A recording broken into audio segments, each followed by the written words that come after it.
Okay, perfect. Welcome, everyone. This is the second session with Sebastian. Thank you for the first one. For anyone who wants to listen in, it's uploaded on our community platform and on our YouTube channel. And since the resonance was so good, you offered to do the second session now on traction and product market fit. So thank you so much for offering your time, and I hand over to you. All right. Good. I mean, since we are such a small group, I'm happy to do that more interactively. So if while we go through the slides and topics, feel free to interrupt at any time and ask questions, or maybe you have experience from your own backgrounds you want to share.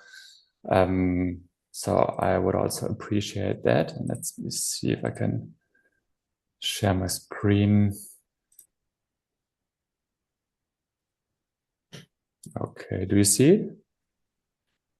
Positive. All right. Okay.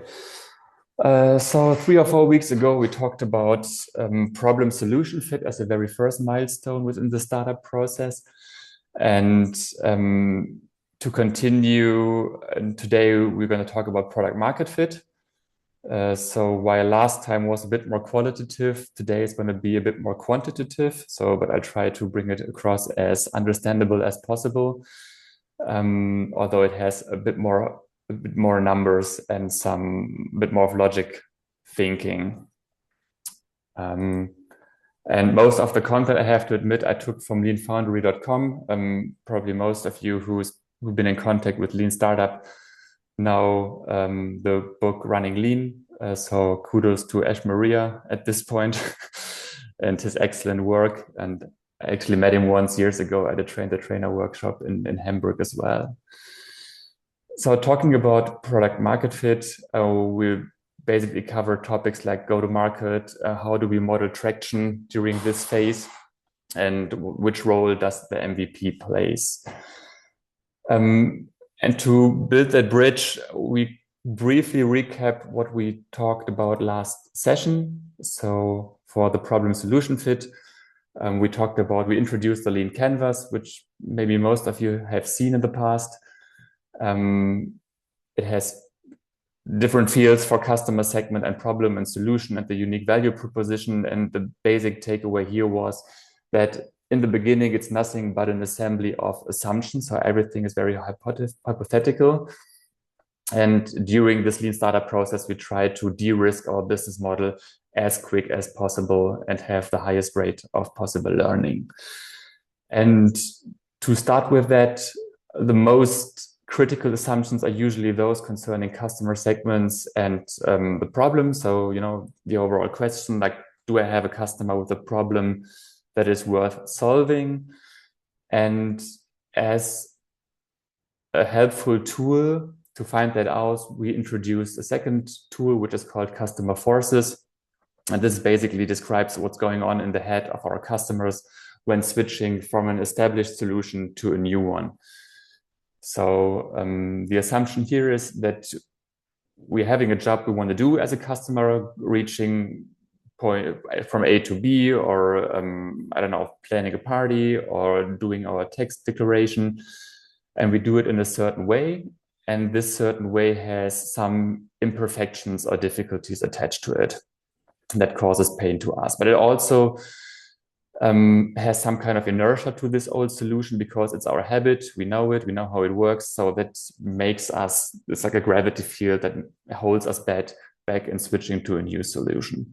And on the other side, this new solution has some kind of value proposition that attracts us as customers, but also some anxiety or uncertainties attached to it because we don't know how it works. We have to understand it and switch our habits.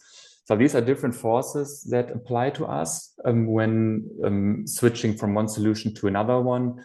And we are running customer interviews and problem discovery interviews to understand these forces and understand the trigger points which we have to push to place our solution on top of the old one. And the key takeaway from this exercise was the mindset that the new problems we are looking for, they're coming from old solutions. So they're not existing somewhere in the void, but they are attached to old solutions, to existing ways of solving problems. And this is what we are looking for. We're looking for friction and insufficiencies to solve that in a better way. And also, once we know who's our customer and what's their problem, then we continue and try to validate these things of the canvas. So the unique value proposition of our solution and maybe already the price. And we again do that in a round of interviews to which we bring an offer. And an offer consists of a demo that's a non-functional thing. So a demo like a video or just an explanation or a click dummy or something alike. And this is attached to a value proposition, something we promise to our prospect customers. And also it's very important that we already attach a price tag to validate the willingness to pay as soon as possible and don't defer it to later in this process. And then we take this offer, we present it to our prospects and see if we can sell it. And sell can mean ideally that we already take pre-orders for it. That's the biggest signal for traction, maybe with a money back guarantee or at least a letter of intent or something that proves to us that our offer is desired by these customers. So I go through that very briefly because this is what we did in the last session. And as Caro said, you can find it online on YouTube if you want to dig deeper into it. And then we've reached the first milestone, the problem solution fit. And this is defined by that we really understand our customer's problem and they desire our yet theoretical solution. So that's the basis for today. And now we'll try to pick it up from here and walk up the hill to reach product market fit as the next big milestone. And this phase is defined by proving that we are able to sell this product repeatedly. And repeatedly, that's the name of the game for this phase. So you will hear this word a lot because it's not about scaling yet, but it's about understanding and building a mechanism that allows us to sell it over and over again. And then maybe from product market fit on, we can find investor money. And with this money, we can scale it even bigger. But before we can scale, we need to understand the numbers and the traction modeling of our business model. And that involves a lot of learning, a lot of experimenting and trial and error.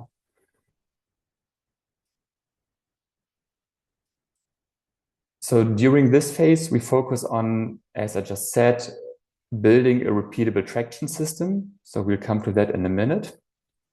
And also launching and iterating our MVP. And by doing that, we try to take risk out of our business model consecutively by iterating with our customers, iterating our MVP, trying different marketing channels, and then validating our business model step by step until we reach the product market fit. So focus is the repeatable traction system, and an MVP is more understood as one way to do that. So we're not focusing entirely on the product, but more on MVP as one mean to reach this, to feed this traction system. I think that's the important mindset that we need here. So traction we'll define as the evidence that the customers really care about our product. But you could also say it's the rate at which our business model generates monetizable customer value.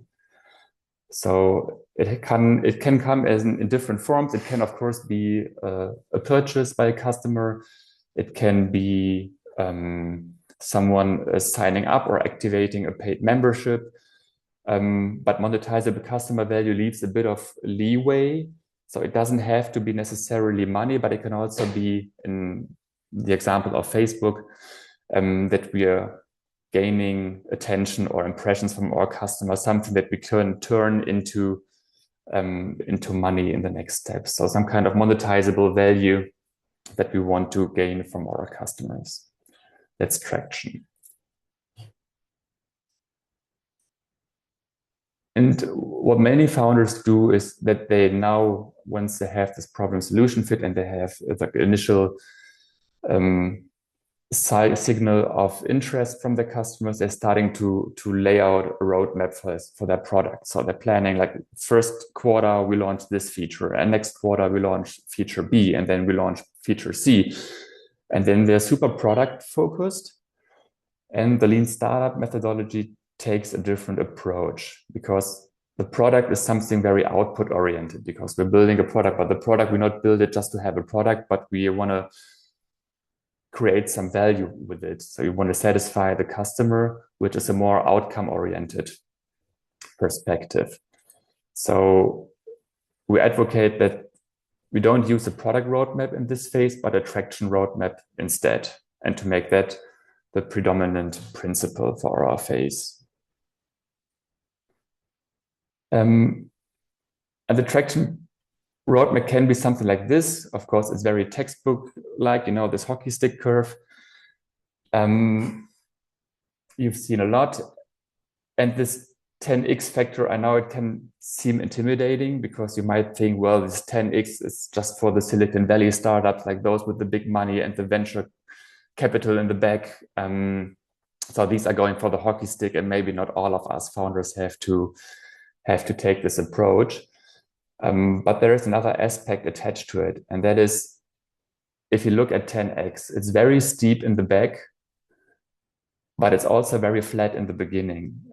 And that is something very relieving, because if you look at the first part, like there's almost no inclination. So that allows us to really focus on understanding our customer world.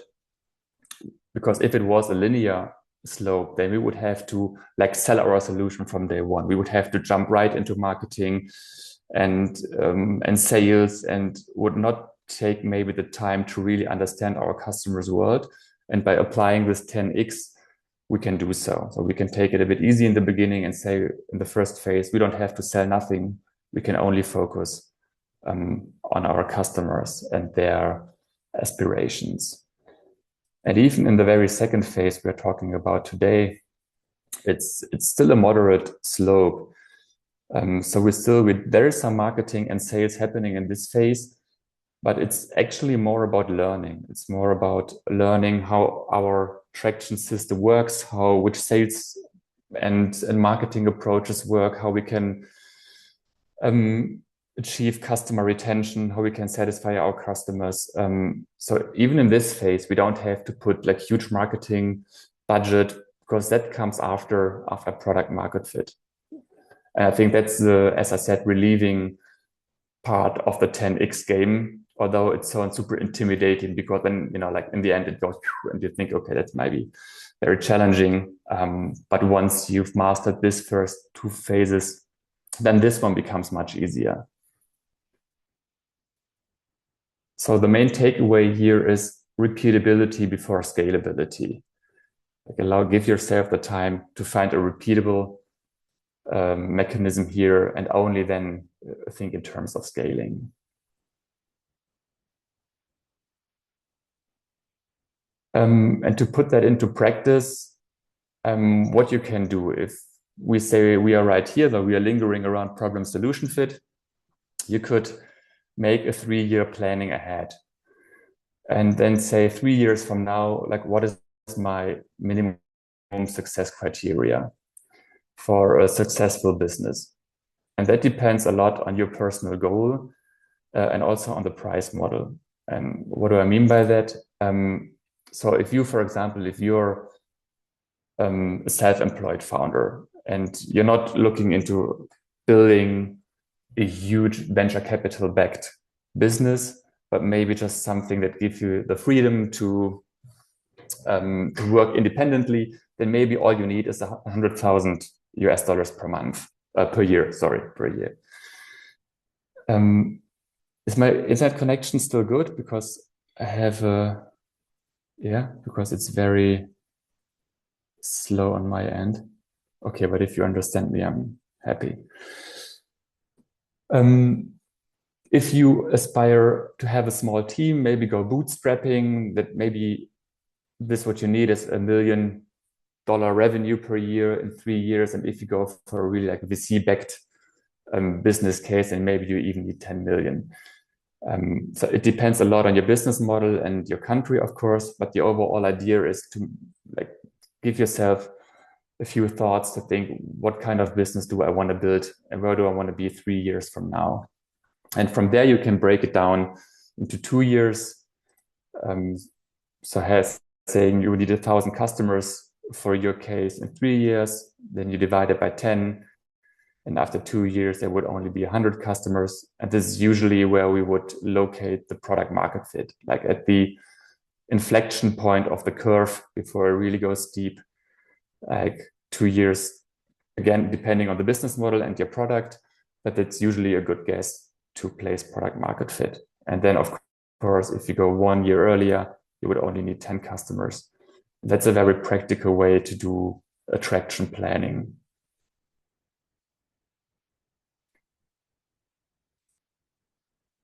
So maybe I'll make a pause here. Do you have any thoughts or questions so far? Did you do something similar maybe in your work? Sorry.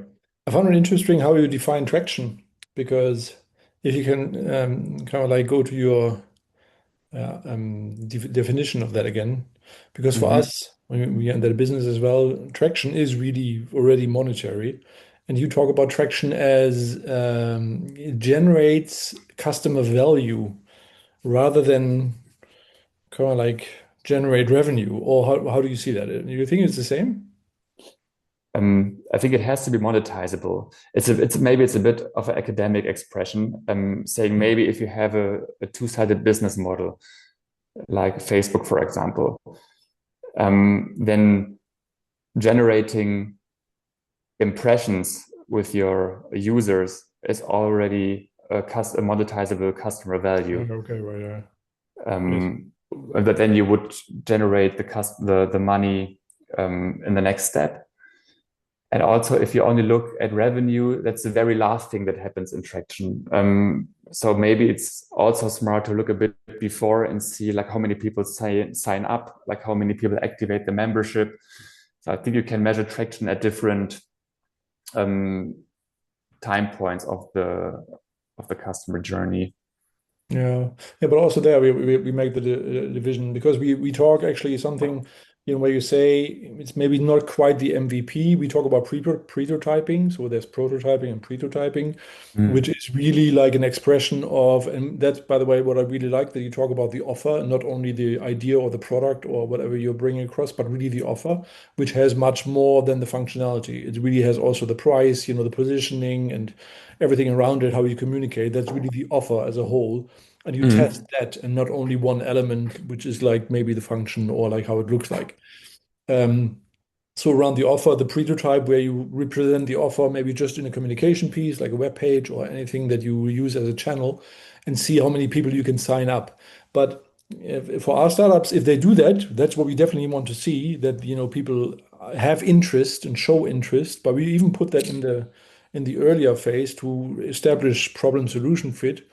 And then as soon as they start selling something, that's where we start, tracking traction, and not before. It's really when money is involved. So that's why I found it quite interesting. But with Facebook example is good, because definitely it's traction if you have lots and lots of people coming to your place or to your site or interacting there and so on, even if they don't pay.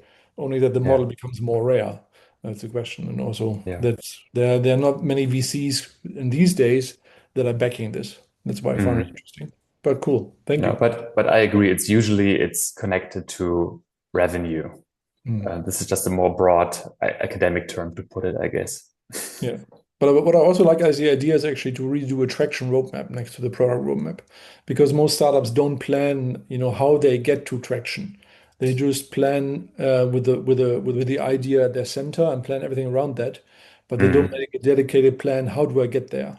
Which is often, the big problem. That's where they fail, because they don't get enough people to even hear or see about what they are offering, and that's why they never get any traction. And then they focus on delivering one feature after another. Yeah. And they're super focused on like manufacturing features and think like the more features I can offer to my customers, the more likely he or she's going to buy it. But it's just half of the truth. Well, later down it might work. Yeah. Oh, yes. Okay. So let's open the door to the machine room of our business model. And like Ash Maria calls it the customer factory, because like in a factory, there's something you put in, you have some input, like maybe unaware people or businesses, and you want to turn them into, or repeatedly again, into paying customers and generate revenue. And the interesting thing here is that there is some system thinking connected with this. And I quickly walk you through the individual steps. So there's the first stage would be an acquisition stage. So you have very unaware visitors, maybe people passing your shop window or scrolling through their Insta feed and see an advertising of you. And you try to turn them into interested prospects, or someone that walks into your business or maybe signs up for a newsletter or clicks on a campaign you're running and arrives at your landing page. That would be the first acquisition step. And then you have these users or prospects. And of course, in the next step, you want to turn them into paying customers. So this is what they call the activation. You want them to repeatedly buy your product. So not just do it once, but ideally do it again, like buy it again, or maybe if in case they are subscribing to a monthly fee or something, you want to like keep them as long as possible. That's the retention logic. And of course, in the end, you want to get paid. So there's a revenue from all these activated users, the paying customers. You want to get some revenue. And then the last is the referral. So happy customers, they can refer you and create new prospects. And of course, there's always going to be some churn, some dropout, people that leave your factory because they're not interested anymore or not convinced or not part of your target group. And the interesting thing is, if you think of it as a system, you see it's nonlinear. So there are feedback loops. That's the one aspect of it. And the interesting thing is, like, these feedback loops allow some exponential, or at least like more than linear growth, because otherwise if it was just a linear model, then you would have to like pay every customer to get into your factory, turn them into a paying customer, and then invest again. And it would not be as scalable as you may wish. And with having these feedback loops, the more people you draw in, make them customers, and then they could also work for you by staying, by maybe sharing data or content that you can use for the acquisition again, or referring to other friends and acquaintances. And these help you to grow your business model. Maybe if we have some time, I also have a slide that elaborates a bit more on these growth engines. And also another aspect of it is that if it's a system, this theory of the weakest chain, so the overall throughput is determined by the most restrictive constraint, meaning that if you're really good in running social media campaigns and people flock into your company, into your factory in the acquisition phase, but then you fail to activate them, you don't get any money out of it. And on the other hand, if you're really good at activation or referral, but you're very bad at acquisition, like these will determine your overall traction. So this is also a thing we have to keep in mind when looking at this like system-like picture. And then again, we try to design it for repeatability, meaning that if you have 10 customers and you don't know where the next 10 customers come from, then it's not a repeatable process. But you're trying to know, where do I find my prospects? How do I turn them again and again into paying customers? So you're trying to have it as a steady flow that you can fine tune and adjust while learning.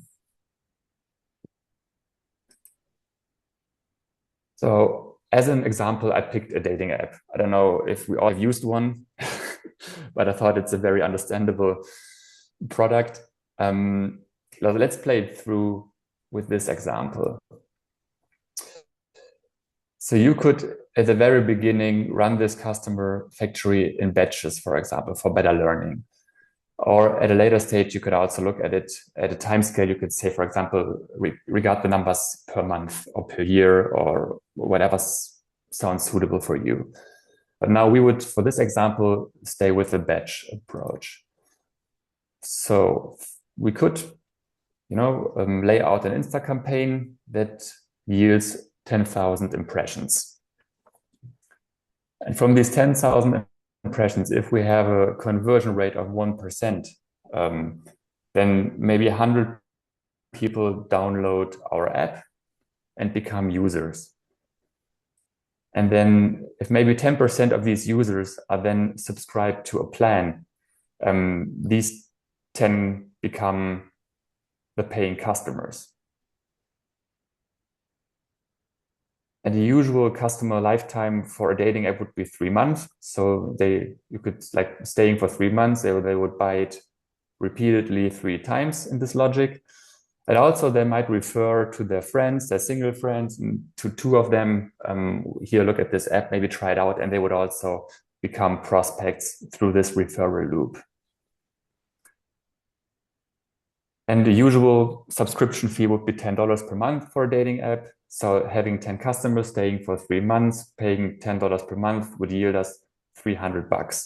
That would be kind of a batch approach. So if you run this Insta campaign and then you see how these people move through your customer factory, then you might have a little epiphany here and there and see how the numbers develop and how the people move and why they leave.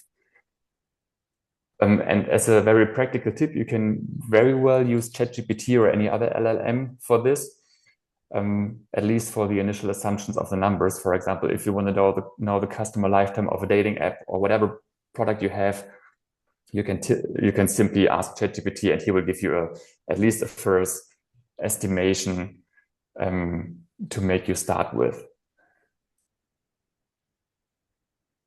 And of course, we don't only look at the numbers, because these numbers, they tell you, for example, 10% of your users can be activated into paying customers, but they don't tell you why, or they don't tell you why these 10 customers refer another 2, or why people drop out of your business model. So it's important because nowadays everything is super measurable. With all the analytic tools, it's easy to just look at the numbers. But I want to make a point that never stop talking to your customers. From day one of starting your company until the very end, you always want to be in contact with your customers and talk to them and get some insights on why they behave as they do. And the numbers can hardly tell you.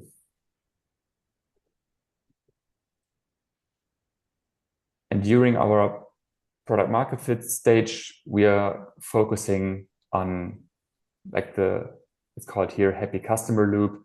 So this step of activating users and make them stay and buy again. So this is the point where you have to deliver value to your customers. But before, with the acquisition, it's enough to promise them something, to make them come in and make them download your app. You have to promise and give them a good value proposition. But now comes the time where you have to deliver on it and prove that you're able to, satisfy their needs. And to do that, we use the MVP. And one thought also is that people or users have to undergo this loop multiple times to really switch from their old solution to your new one. So maybe from your own life that only because you used a solution once or a product once doesn't mean that you entirely switch from your old way, from your old habit to a new one. So let's say all my life I went to the office by metro, and only because I tried Uber once doesn't mean I'm completely abandoning the metro. But if I use Uber again and again and again, and I'm really satisfied, what they have to offer, that maybe eventually at one point it becomes my new standard. And this is the thinking behind it. Okay, so again, I'll make a little pause here. Do you have any? I would be interested in hearing if you have worked with this kind of approach before. Maybe you know the pirate metrics. It's called R because that's what pirates might have said, and it's like AARR or AAARR. That's also one way to remember it, and Yeah. I think there's also a book about that. Yeah, talking about that actually also again from the investor perspective, which is interesting. Not every startup, but some startups, at least when they show, their idea, they talk about customer acquisition cost. But it's not only that. It actually, on your model that you show, because you also have to invest in sometimes activation, not only your product, but you have to invest in there. And definitely you have to think about what do I invest in retention and referral? Because if you put money behind that, you will increase that, and therefore you reach your ARR only through that calculation. If you only do the first part, you don't have no clue about your ARR, for example. And that's quite interesting. So we always ask our startups, okay, nice that you talk about customer acquisition cost, but how do you split them? Where do you put them on your journey? And that's where I think your model here or the visual is actually quite interesting as well. Mm. Interesting to hear. Yeah.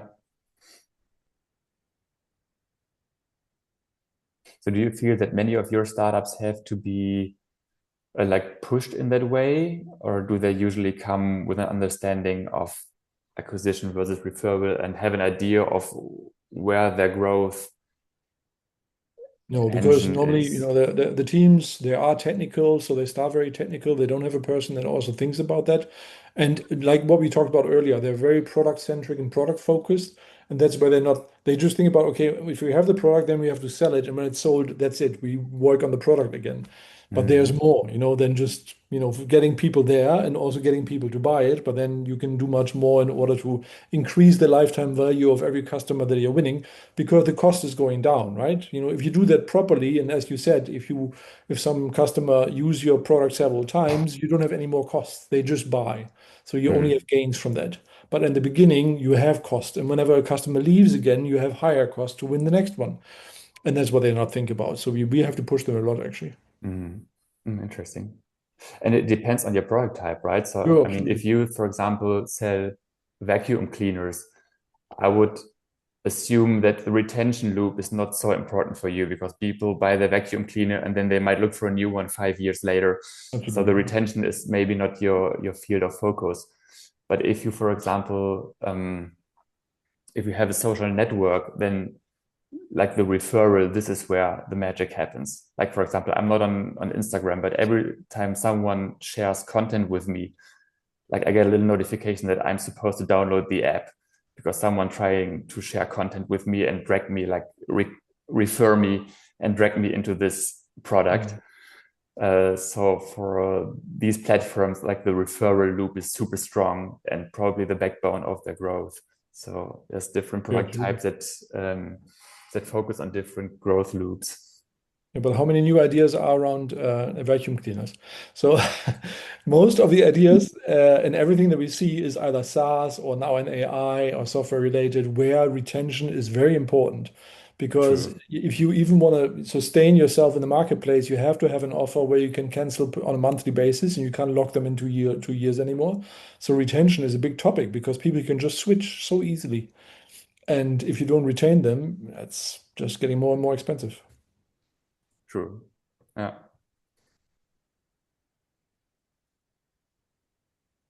Any other thoughts or experiences I would also be interested in from your work, Gabriela? What I perhaps can share is that the startup I'm coaching is in social environment, selling soap manufactured from migrants, and they're doing this to the end customers already, but their target now is to address hotels or event organizations to multiply their sales and to get into new distribution routes. And I do not think that they have looked into the retention and the referral point of this loop, actually. Of course, they're on the acquisition and activation. They're very good on that. And I think this is pretty much standard. But looking into the other ones, I found this super interesting. So I will share with them and see what we can do there. So thanks for that. It's what Alex just said, right? Usually it takes a lot more effort to acquire new people than to retain the ones you already have and make them happy. So it might be smart to also invest some effort and money and time into this retention loop, and not only trying to drag new people inside, because the conversion rate in our saturated life is very low for new apps and new products we want to push into the people's lives. I mean, for Gabriella, which the retention for your startup could also be is reminding them that it's a great gift to give for individuals, for example, on big holidays and things like that, so that they don't just buy for themselves, but they themselves are referring to others through the product and through gifting the product. That could be an idea, but more for the individual side, not necessarily for the hotels. But also having the products in a hotel could also be a good advertisement for the company. Yeah, true. Okay, then we move on to the MVP. And the MVP, you probably know, the minimum viable product. So it's defined as the minimum set of features that generate, and again, here we use the term monetizable value for your customers. And there are a few forms of MVP which are usually called MVP. And if we say that an MVP must be able to really generate value to your customers, then like a demo or a teaser page or a smoke test. The smoke test is the one you click on purchase on the website, and then they say, haha, got you, but we're not ready yet, but you can sign up for our newsletter. So that's the smoke test. So this is good to prove the acquisition, but it's not functional in a sense that it generates any kind of value for your customers. So you would need anything like a concierge or a Wizard of Oz, or maybe just the smallest version of your product you can launch. And a concierge is, you might know, it looks like functional from the outside, but in the back there is a human that pulls all the strings. So it's not tech automated, but there's a human who takes care of your request. And with the concierge MVP, it's that the customers are aware of the manual handling in the background, or they know that it's you in the back who do everything. And that gives you a nice opportunity to really interact with them personally. So because they know it's you, you can always talk to them and ask them why they behave like this or that, or what they like or don't like. And in contrast to that, the Wizard of Oz is like the concierge. So it's not functional yet, but it looks functional. But in this MVP, the customers are unaware of the fact that you are the one in the back who's taking care of all the operations. So they think they interact with a tech background or with a tech system, and they're doing some inquiries or requests or whatever they have to do. And then you in the back, you go and run around and try to make everything possible and give them the result. And the advantage here is that it's the customers, they don't know that it's you. And so they behave a bit more like they would with the actual product. So they don't try to be polite because they know it's you, but they really if they don't like it, they would maybe just drop out and leave. And these kind of very realistic behavior you can better measure with this Wizard of Oz MVP type. Another one it's called the release 1.0 or 1.0. And that is actually, you try to launch the minimum version of your functioning product. And of course, then you would have to ask yourself the question, what's the minimum? What's the minimum scope of features I should build? And here the Kano model gives an answer. It's like with a graph, and it's a bit complicated to explain. So you can look it up if you're interested. But basically what they say is there are 3 types of features. So the one type is the delighters. So those that really delight your customer, something that comes unexpectedly, something that is like cool, that sets us apart from our competition. Then there are some performance features, like things you can measure quantitatively. For example, with a car, it's the maximum speed or the tank volume, the range, like think that just the better or the lower or the higher, the better, like very quantitative. And then the must-haves is something people don't really think about unless it's missing.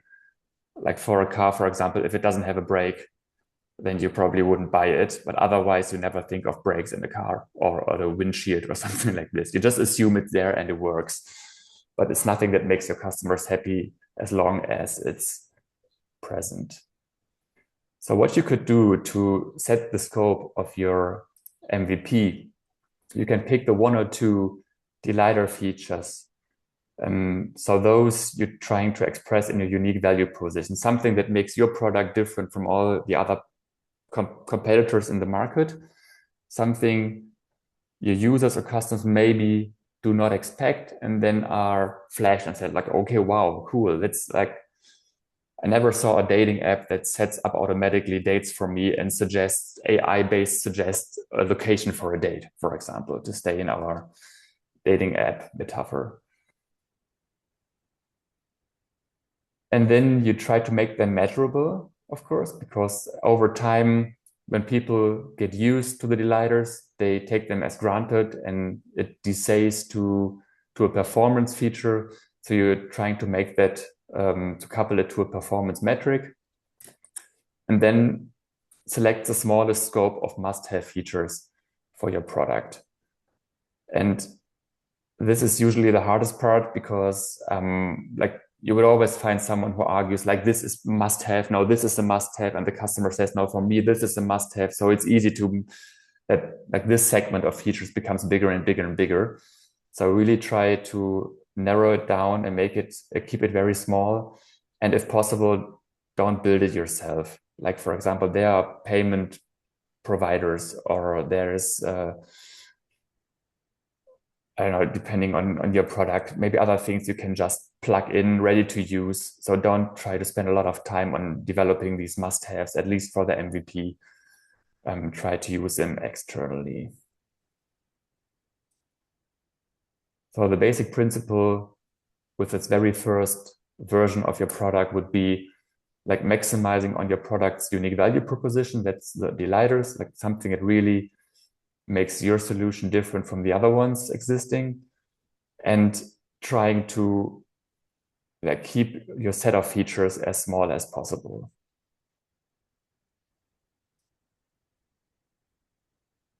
So as we said, don't succumb to the temptation of adding new features, because this is what also I see a lot when founders build their product. They come up with new features because some customers has stated a wish for that. So that they go back and said, okay, I have to build this feature because the customer desired so, or because I have an idea, and then it becomes bigger and bigger and bigger.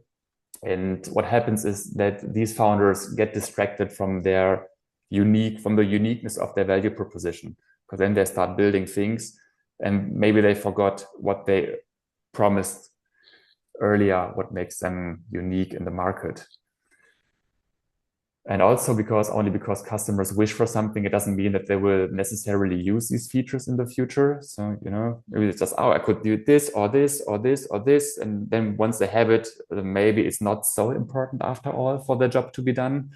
So don't take everything for granted the customers wish for. And a good approach is instead to do what we did in the problem solution phase. If you remember, in the problem solution phase, we looked into existing solutions and tried to uncover imperfections and inefficiencies and difficulties attached to these solutions. And now you can do the same with your own solution. Like, ask or interview your customers. They want to, they hire your product to get a certain job done. So now you can ask them, like, using my product, like, how does it work for you? Like, where does friction happen? Where do you have problems? Where do you have difficulties? And then you can further develop your MVP from there, and like interview it, iterate it, interview your customers and see how they use your product, how your MVP, and how you could enhance the value creation, so to say. So as a rule of thumb, you could say like 80% of the effort you put into advancing these existing features and only 20% in developing new features. Now, it's very generic, but just for the mindset, like focus on the features you have and try to make them better, and then add new ones only very sparsely if really needed to stay on track.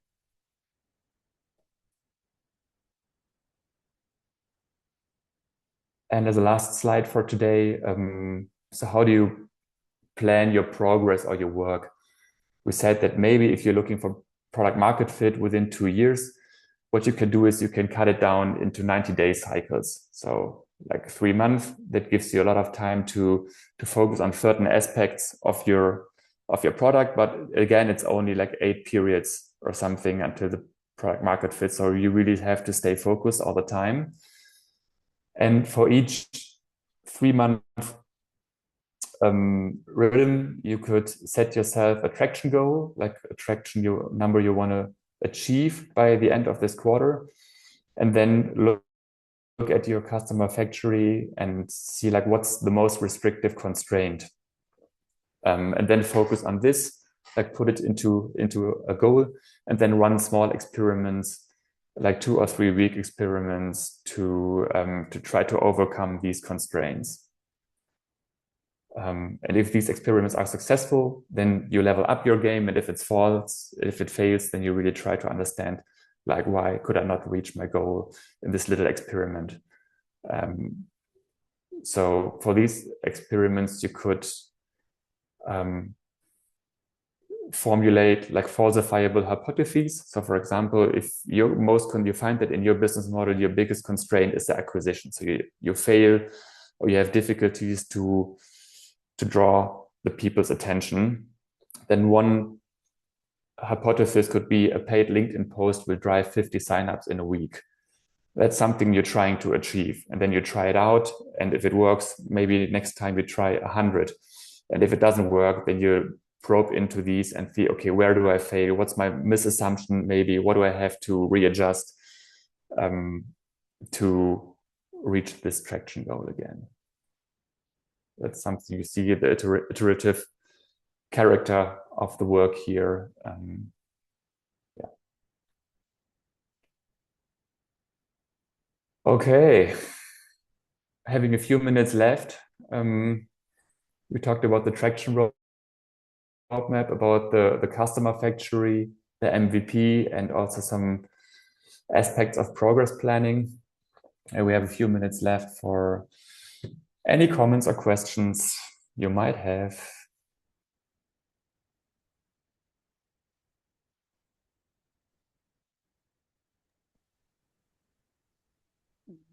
I have a question, Sebastian. If you could run me through the progress planning once again, because I didn't really get it. If we have to do the 90-day time blocks multiple times for each of the steps from the customer factory, or how does it work? No, I would say that within one period, like one 90-day cycle, you look at your customer factory and your traction goal for these 90 days. And then you see what's the biggest constraint in my factory today that holds me back to generate traction. Is it the acquisition? Do I really have trouble with the retention, or is it just the people aren't willing to pay what I expected? And then you're trying, like, where in this factory do you have to understand better how it behaves? And then you can run I do little the 90 days experiments. again for that step, or maybe another one. Maybe you've solved this constraint, like within 90 days, you understood, this is how my acquisition works. And then maybe the referral becomes your biggest constraint in the next 90 days. And then you focus only on referrals for 90 days. And so by this logic that the system throughput is determined by the weakest link. So you focus like link by link and see how you can increase the overall number of happy customers. Okay. Thank you. Mm-hmm.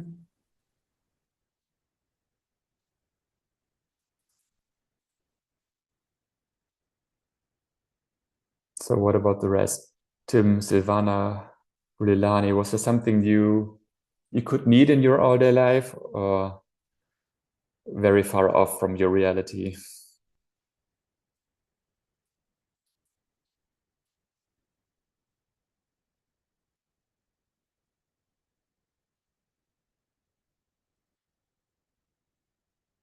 Okay, not really here.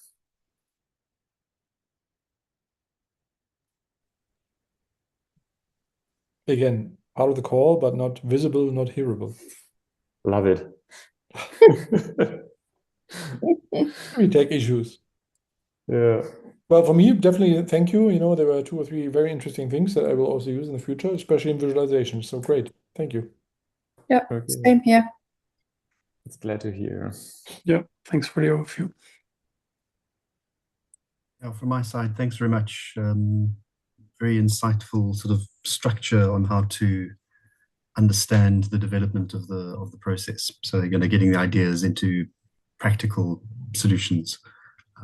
So it really has been enormously valuable, and constantly probably saw me taking notes all over the place. So yeah, trying to link it back to what I'm working with. So yeah, thanks very much for your time. Yeah. Appreciate it. Great to hear. Same here, Cool. Sebastian. I've taken notes from Ash Maria. I've written down all the names that you mentioned and different models. So definitely a lot of reading to do. Although I'm clearly very far off from especially what Gabriela mentioned, and also Alex. I think I can tell that they are already into startups and so on, and I'm far off from that, but definitely very interesting. Yeah. Yeah.